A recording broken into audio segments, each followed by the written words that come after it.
오늘은 처음 행위를 가지라 라는 제목으로 은혜를 받고자 합니다. 할렐루야. 오늘도 이 귀한 주일 우리를 하나님의 임재가 거하는 예배 자리로 인도하신 성령님을 찬양합니다. 이 시간 성령께서 큰 충만으로 각 사람에게 임하시사 하나님을 지식이 아니라 현실로 경험하며 인격적인 만남을 갖게 하실 줄 믿습니다. 한 피아노 콩쿨 대회에서 있었던 일입니다. 우승 후보로 꼽히던 한 학생이 무대 위에 올라와서 가장 자신 있는 곡을 연주하기 시작했습니다. 연주가 진행될수록 관객들은 연주자의 뛰어난 해석과 감정 표현이 아주 감동을 합니다. 그리고 연주가 끝나는 그 순간 모든 관객이 일어서서 와 크게 환호를 질렀습니다. 그런데 갑자기 이 연주자가 얼굴을 다 감싸고서는 펑펑 울면서 무대를 떠나갑니다. 사람들은 깜짝 놀랐습니다. 아니, 저렇게 멋진 연주를 했는데 왜 우는 것일까? 그 이유를 살펴보니 관객석 맨 앞자리에 이 피아니스트의 스승님이 앉아 있었다고 합니다. 그리고 모든 사람들이 박수를 치면서 환호할 때 이 스승님은 굳은 표정으로 고개를 저었습니다. 사람들이 볼 때는 최고의 연주였지만 스승이 보기에는 결코 만족하지 못한 아주 형편없는 연주를 했다는 겁니다. 그리고 이 스승의 엄한 얼굴을 본 학생은 슬퍼하면서 무대를 떠났던 것입니다. 제자의 연주를 날카롭게 지켜보던 선생님처럼 오늘 말씀 속에 보면 예수님께서 에베소 교회에서부터 라오디게아 교회까지 7 교회를 쫙 바라보시면서 그들의 믿음과 행위를 점검하시는 모습이 나옵니다. 주님은 각 교회를 아주 날카로운 시선으로 바라보시면서 칭찬할 것은 칭찬하시고 책망하실 때는 아주 따갑게 질책하셨습니다. 오늘 본문 1절에 보니까 예수 그리스도께서 교회들에게 그분이 어떤 분이 되시는지를 소개하고 계십니다. 1절에 에베소 교회의 사자에게 편지하니라 오른손에 있는 7뼈를 붙잡고 7 금촛대 사이를 거니시는 이가 이르시되 아멘. 여러분, 여기서 촛대는 소아시아 지역의 7 교회를 상징하는 것이고 7 별은 각 교회의 지도자를 의미합니다. 주님은 교회 사이를 거니시면서 교회의 모든 것을 살펴보시고 교회 안의 성도들의 모든 생각과 의도와 동기를 알고 계십니다. 다 알고 계세요. 이처럼 주님은 오늘도 불꽃 같은 눈으로 우리 임마누엘 교회 안에 거니시면서 우리의 모든 생각과 의도와 동기를 살펴보심을 믿으시기를 바랍니다. 오늘 주님은 에베소 교회를 바라보시고 영적 전문가의 시각으로 그들의 모습을 진단하십니다. 먼저 주님은 에베소 교인들이 선행에 힘쓴 것을 칭찬해 주셨어요. 2절에 보니까 내가 내 행위와 수고와 또 뭐요? 내 인내를 알고. 에베소 교인들은요 항상 성실하게 아주 열심히 주일을 했습니다. 그들은 게으르거나 무관심하지 않았고 일을 미루지도 않았습니다. 에베소 교인들은 병자들을 보살피고 노숙자들에게 잠잘 곳을 마련해주고 배고픈 사람들에게 먹을 것을 주고 옥에 갇혀있는 사람들을 찾아가서 복음을 전했습니다. 거기에 더해 그들은 고아와 과부들을 챙겼습니다. 우리 임마누엘 교회에서도 작기는 하지만 사랑의 식사를 통해서 어르신들을 섬기고 있습니다. 또 여러 날을 다니면서 선교의 섬김을 하게 하셨습니다. 그리고 우리는 시간이 가면 갈수록 그 일이 하나님께서 진정 기뻐하신 일임을 깨달았습니다. 또한 교회에 보이지 않는 곳에서 주차로, 식당 봉사로, 청소로, 꽃꽂이로 수고하는 손길도 있습니다. 섬김의 자리에 있는 성도 여러분, 주님께서 여러분을 바라보시고 오늘 여러분의 수고와 행위와 인내를 아시고 칭찬해 주심을 믿으시기 바랍니다. 칭찬해 주세요.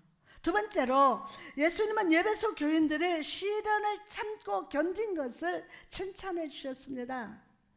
3절 보니까 또 내가 참고 내 이름을 위하여 견디고 게으르지 아니한 것을 아노라. 아멘. 이 당시 예배소에서는 아담의 여신과 황제의 신상에 절하는 것이 아주 당연하게 생각되던 시대였습니다. 그러나 예배소 교인들은 아담의 여신 앞에서나 황제 신상 앞에 절하지 않았습니다. 절하지 않았어요. 오직 그리스도만이 그들의 주인이 되시고 섬길 분이 되심을 믿었기 때문입니다. 그러나 그 결과로 예배소 교인들은 사람들로부터 비난을 받고 경제적인 불이익과 박해를 당했습니다. 하지만 예배소 교회는 이 모든 박해와 비난을 예수 그리스도를 의지함으로 견뎌냈어요. 예수 그리스도를 의지함으로 견뎌냈습니다. 그리고 주님은 그런 예배소 교회의 인내를 칭찬해 주신 것입니다. 세 번째로 예수님은 예배소 교회가 거짓 진리를 선포하는 자들을 영적으로 분간하고 물리친 것을 칭찬해 주셨어요. 이 당시에 니골라 당이라는 이단이 교회 안에 문제를 일으켰는데 이들은 하나님께 드려지는 예배를 이방의 우상신과 혼합하여서 교회의 성도들을 혼미하게 했던 종파였습니다. 그러나 예배소 교인들은 이런 방해에 넘어지지 않고 영적으로 깨어 있었습니다. 그리고 그들은 밝은 영적 시각으로 거짓 진리를 배척하고 자칭 사도라고 말하는 자들을 교회에서 물리쳤습니다. 그리고 이런 신앙의 순성을 보신 예수님은 중심으로 기뻐하셨습니다. 오늘날 우리나라의 많은 교회 안에서 교회 거짓 진리를 가지고 교회를 무너뜨리는 세력들이 존재하고 있습니다. 우리 교회도 이런 세력들이 공격이 있었습니다. 그러나 감사한 사실은 성령께서 우리를 붙들어 주시고 우리로 부르짖게 하시사 모든 거짓 진리의 역사, 미혹의 역사를 물리쳐 주셨음을 감사합시다. 아멘. 그러므로 사랑하는 성도 여러분, 시간마다 변하는 거짓 진리에 속지 말고 여러분이 처음 만났던 예수님, 처음 믿음을 지키는 지혜로운 성도가 다 되시기를 주님의 이름으로 축원합니다. 이렇게 예배소 교회를 향해서 칭찬해 주셨던 주님은 이제 그 분위기를 쫙 바꿔서 그들을 책망합니다. 4절에 보니까 그러나 너를 책망할 것이 있나니 너의 처음 사랑을 버렸느니라. 여러분, 예배소 교회는 섬김도 있고 봉사도 있으며 열정도 있었습니다. 그러나 중요한 것이 없었습니다. 중요한 것이 없었어요. 그것은 바로 사랑입니다. 물론 예배소 교회도 처음에는 사랑이 넘치던 교회였습니다. 그러나 성도들이 삶을 살면서 고생하고 삶에 이해할 수 없는 시험과 고난의 파도가 영혼을 덮고 건강을 잃고 사랑하는 사람을 잃으면서 그들의 사랑은 점점 식어져 갔습니다. 겉으로 볼 때 예배소 교인들은 예배도 잘 드리고 봉사도 열심히 했지만 섬김도 많이 하고 도와주기도 하겠지만 그것은 다 사랑이 없는 의무적인 행동일 뿐이었습니다. 예수님은 바로 이들의 중심을 정확하게 바라보셨던 것입니다. 그 중심을. 사랑하는 성도 여러분, 오늘 우리도 교회 안에서 수많은 일을 하고 있습니다. 봉사와 헌신과 섬김, 전도에 힘쓰고 있습니다. 그러나 여러분, 주님은 우리가 행위를 넘어서 그 모든 행위 속에 사랑이 가득하기를 원하심을 믿으시길 바랍니다. 마음을 담은 봉사, 예수님을 섬긴다는 심정에서 말미암은 헌신, 구원의 복음을 전한다는 사명감으로 전도하는 것을 우리 주님이 기뻐하십니다. 내가 이 일을 할 때 주님이 기뻐하신다. 아멘. 그러면 오늘 첫사랑이 회복될지어다. 옆 사람한테 첫사랑이 회복될지어다.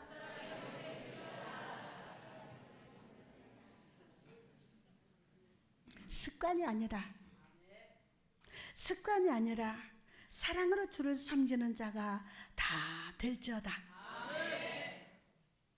예배소 교인들의 첫사랑을 잃어버린 것을 지적하신 주님은 이제 영적인 명의로 다가오셔서 어떻게 하면 첫사랑을 회복할 수 있을지 그 처방전을 보여주셨습니다.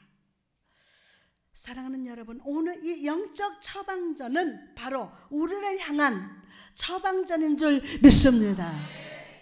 나를 향한. 아우, 저 사람 치료돼야 돼, 저 사람 고쳐야 돼, 이게 아니야. 나를 향한.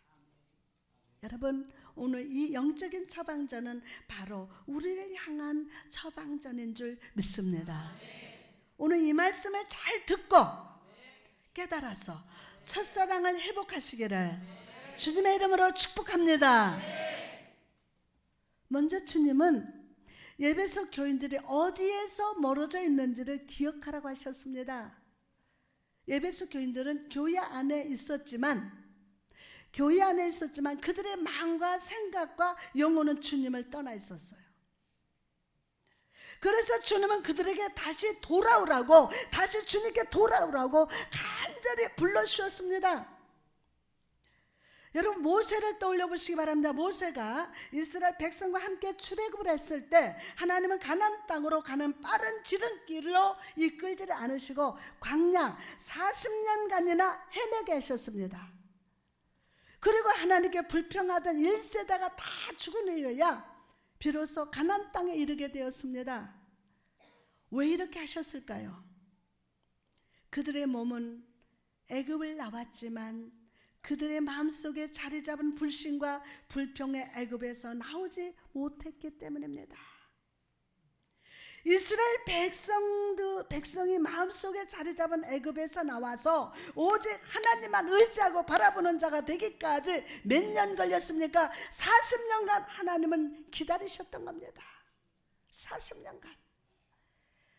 사랑하는 여러분, 우리도 인생을 살면서 이처럼 삶이 지체된 것 같은 느낌이 들 때가 있습니다. 이스라엘 백성이 40년간 광야를 헤맨 것처럼 기다림의 시간을 보낼 때가 있습니다. 그 이유가 무엇입니까? 우리의 마음을 새롭게 하시고 하나님만 바라보는 자 되기를 원하시기 때문입니다. 오늘날 많은 성도들이 예수 그리스도의 십자가로 구원을 받았음에도 불구하고 아직까지 마음의 애굽에서 사로잡힌 자, 원망과 불평의 애굽에서 사로잡힌 자, 죄의 애굽에 사로잡힌 자가 너무나도 많습니다. 그래서 하나님은 기다림의 시간을 통해서 조금씩 우리의 마음을 새롭게 하시고 강하게 하심으로 하나님만 바라보는 자로 변화시켜 주십니다. 기다려주는 거예요. 여러분, 오늘 여러분의 삶은 어떻습니까? 교회 열심히 다니고 예배도 잘 드리고 열심히 섬기고 있지만 여러분의 마음은 아직 세상이라는 애굽, 죄와 염려와 불평이라는 애굽에 머물고 있지는 않습니까? 오늘 주님은 우리에게 처음 사랑을 기억하라고 하십니다. 처음 사랑을 기억하라. 처음 사랑을 기억하라고 하십니다. 다시 주께 돌아오기를 원하심을 믿으시기 바랍니다. 오늘 돌아갈지어다. 두 번째로 주님은 회개하라고 말씀하십니다. 여러분, 회개가 무엇입니까? 회개란 단순한 감정 표현이 아닙니다. 눈물을 흘리면서 마음의 찔림을 느끼는 것도 아닙니다. 회개는 하나님의 은혜로 말미암아 우리 내면 깊은 곳에 강력하게 이루어지는 마음과 생각의 변화를 의미합니다. 마음과 생각의 변화. 오늘 변화될 줄 믿습니다. 할렐루야. 이전에는 죄와 사망의 길을 걸었지만 이제는 180도 돌아서서 하나님께 돌이키는 삶의 반전을 의미합니다. 반전. 나만을 떠올려보시기 바랍니다. 그는 아랍에서 최고로 인정받던 장군이었습니다. 왕까지 존경하던 장군이었습니다. 그런데 그런 그가 나병에 걸렸습니다. 그가 나병에 걸렸을 때 집안에 있던 한 여종이 엘리사를 찾아가면 고침받을 수 있다고 말했고, 나만은 수많은 선물들을 가지고 엘리사를 찾아갔습니다. 엘리사가 있는 곳에 거의 도착했을 때 엘리사의 종이 나와서 나만에게 요단강으로 가서 몸을 7번 씻으라고 전합니다. 이 말을 들은 나만이 어떻게 반응했습니까? 불평하고 교만하게 반응을 했습니다. 그는 병자였습니다. 그러나 그의 마음은 여전히 장군이었습니다. 교만이 가득했습니다. 선지자가 나와서 당장 자기를 치유하기를 바랐습니다. 손으로 그 주여 믿습니다. 예수피 이렇게 해주기를 바랐습니다. 그러나 그가 종들의 말을 듣고 요단강에 몸을 씻기 시작했을 때 그의 병은 조금씩 치유되었습니다. 그리고 7번째 씻고 나왔을 때 그는 병이 다 치유됐을 뿐만 아니라 그의 교만의 문둥병도 치유받았습니다. 치유받았습니다. 사랑하는 성도 여러분, 우리도 교회에서 예배하고 찬양하며 또 각자의 맡은 사명을 감당하고 있습니다. 그러나 때로 우리는 그 섬김을 아무 느낌 없이, 아무 생각 없이 불평하면서 살 때가 있습니다. 나만처럼 내가 어떤 사람인데 이런 대접을 해? 하면서 불평합니다. 여러분, 하나님은 우리가 무슨 일을 하든지 기쁨으로 감사로 하기를 원하십니다. 기쁨으로 감사로. 아멘. 나 주님의 기쁨 되기 원하네. 내 마음을 새롭게 하소서. 주님의 기쁨 되기 위해서 일을 해야 돼요. 네? 주님 기쁨으로 감사함으로 하기를 원하세요. 그리고 우리에게 기다림의 시간을 주심으로 우리 마음을 씻어주시고, 우리의 마음에 자리 잡은 원망과 불평과 감사하지 못함이라는 문둥병을 씻어주심으로 치유해 주십니다. 믿었지만 아멘. 나하만은 기적 안에 있었습니다. 그리고 그 기적의 순간순간 순종함으로 실제가 되었습니다. 여러분, 하나님께서는 오늘도 우리 삶에 기적을 나타내 주십니다. 이때 우리의 반응은 어떠해야 합니까? 이전에 나의 뜻대로 교만하게 살던 것을 회개하고 나만처럼 주님의 말씀 앞에 온전히 순종하는 자가 되어야 합니다. 아멘. 나만처럼 주님 말씀 앞에 온전히 순종하는 자가 되어야 합니다. 하나님께 교만함으로 나가면 실패합니다. 그러나 하나님 앞에 겸손으로 나아가면 회복되는 역사가 나타남을 믿고 오늘도 회개의 눈물로 주님 앞에 나아가시기를 주님의 이름으로 축원합니다. 세 번째로 예수님은 맡겨진 사명에 충성하라고 하십니다. 에베소 교인들에게 첫사랑을 기억하고 회개하게 하신 주님은 이제 처음 예수 믿고 사랑했을 때 했던 일들을 충성되게 감당하라고 명령하셨습니다. 습관이 아니라, 억지가 아니라 하나님의 충성된 청지기로서 사명을 감당하라는 것입니다. 그렇다면 여러분, 충성된 청지기란 무엇을 의미하는 것일까요?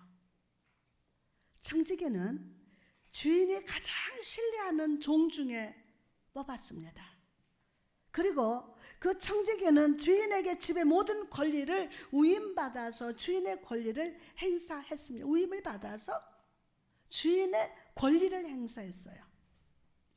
만약 주인이 먼저 세상을 떠날 경우에도 재산의 상속은 부인이 아니라 청지기에게 상속될 정도로 청지기의 권한은 강했습니다. 요셉이 보디발의 집에 있을 때 요셉도 보디발의 청지기였습니다. 그래서 보디발은 그의 집의 모든 것을 맡겼던 것입니다. 이런 이유 때문에 청지기는 주인의 마음을 가장 잘 아는 사람이야만 했습니다. 이런 이유 때문에.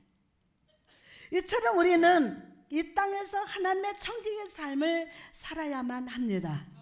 하나님의 종으로서, 하나님의 권위를 위탁받은 자로서 하나님의 마음을 가장 잘 알고 순종하는 삶을 살아야 한다는 것입니다. 아멘 합시다. 예수님 보십시오. 예수님이 이 땅에 육신을 입고 오실 이유가 무엇이었습니까? 우리를 죄와 사망에서 구원하기 위함도 있지만 그분의 삶을 통해서 육신을 가진 우리가 하나님 앞에 어떻게 반응해야 하는지, 청지기의 삶은 무엇인지를 보여주기 위해서 오신 것입니다. 요한복음 17장 1절에 예수께서 말씀하시고 눈을 들어 하늘을 우러러 이르시되 아버지여 때가 이르러 싸우니 아들을 영화롭게 하사 아들로 아버지를 영화롭게 하게 하옵소서. 아멘. 예수님은 이 세상에 살면서 수많은 말씀과 기적과 치유를 행하셨습니다. 그러나 그것을 하신 이유는 오직 하나, 하나님을 영화롭게 하는 것임을 믿으시기 바랍니다. 하나님을 영화롭게 하는 것입니다. 그러므로 여러분, 오늘 충성된 청지기가 됩시다. 주님께서 나를 가장 신뢰하시고 나에게 물질과 능력과 재능과 지혜를 허락하셨음을 믿고 오늘 또 나의 만족과 유익이 아니라 주의 마음을 기쁘게 하고 하나님을 영화롭게 하는 성도 여러분 되시기를 주님의 이름으로 축복합니다. 그럼 구체적으로 우리가 첫사랑을 회복하는 일, 하나님의 청지기로서 삶을 살기 위해서 우리가 구해야 할 것은 무엇입니까? 그것은 바로 성령 충만함을 받는 것입니다. 성령 충만을 받는 것. 여러분, 우리는 성령 충만함을 받아야 합니다. 성령의 충만은 추상적이 아닌 실제적인 축복이며 우리의 삶을 다시 소생시키는 능력이 되기 때문입니다. 아멘. 성령의 충만은 초대교회 사람들에게 있어서 능력의 근원이 됩니다. 선지자 이사야는 이 성령의 역사를 이렇게 예언했습니다. 이사야 28장 11절에서 12절 말씀 보니까 그러므로 더듬는 입술과 다른 방언으로 그가 이 백성에게 말씀하시리라. 전에 그들에게 이르시기를 이것이 너희 안식이요 이것이 너희 상쾌함이니 너희는 곤비한 자에게 안식을 주라 하셨으나. 아멘.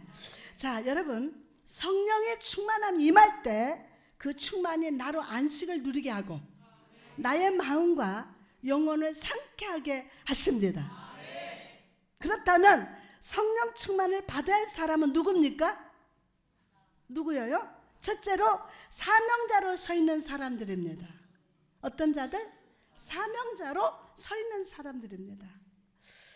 누가복음 24장 49절에 볼지어다 내가 내 아버지께 약속하신 것을 너희에게 보내리니 너희는 위로부터 능력이 입혀질 때까지 이 성에 머물라 하시니라. 아멘. 주님은 지금 3년 동안 주님의 말씀을 듣고 주님의 기적을 함께 본 제자들에게 새로운 성령으로 충만을 받으라고 말씀하십니다. 이처럼 성령 충만은 강단 위에 서 있는 저부터 받아야 합니다. 아멘 안 해줘요? 저부터 받아야 합니다. 목사가 성령으로 충만하고 교회 안에서 섬김의 위치, 리더의 자리에 있는 모든 사람이 위로부터 능력을 충만히 받아야 합니다.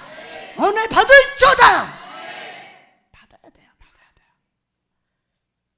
오늘 우리는 2015년 우리만의 교회 섬길 사람들이 세우게 됩니다. 어떤 계획을 세우기 전에 어떤 능력이 있는지 내세우기 전에 먼저 성령으로 충만할지어다. 두 번째로 큰 축복을 받은 사람입니다. 마리아를 보십시오. 그녀는 예수님을 잉태하고 낳는 그 축복을 받은 사람이었어요. 예수님을 품고 안고 30년간 함께 지냈던 것이 얼마나 큰 축복이겠습니까? 그러나 그런 마리아도 성령 충만이 필요했습니다. 사도행전 1장 13절에서 14절에 그들이 유하는 다락방으로 올라가니 베드로, 요한, 야고보, 안드레와 빌립, 도마와 바돌로메, 마테와 및 알페오의 아들 야고보, 셀레인 시몬, 야고보의 아들 유다가 거기에 있어 여자들과 예수의 어머니 마리아와 예수의 아우들과 더불어 마음을 같이하여 오로지 기도에 힘쓰니라. 아멘. 사랑하는 여러분, 지난 2014년 한 해 동안 삶 속에서 하나님은 우리 가정과 사업과 직장 속에 큰 축복을 허락해 주셨습니다. 그러나 아직 여러분은 성령 충만을 받아야 합니다. 받아야 돼요. 예수님의 어머니인 마리아가 성령 충만을 사모했다면 여러분은 더더욱 성령의 충만이 필요할 줄 믿습니다. 성령 이 시간 충만으로 임하시사 우리 가정과 사업장과 직장, 교회 위에 더 큰 축복으로 임하여 주옵소서. 임하여 주옵소서. 할렐루야. 성령께서 오늘 그렇게 기름 부으시고 축복하실 줄 믿습니다.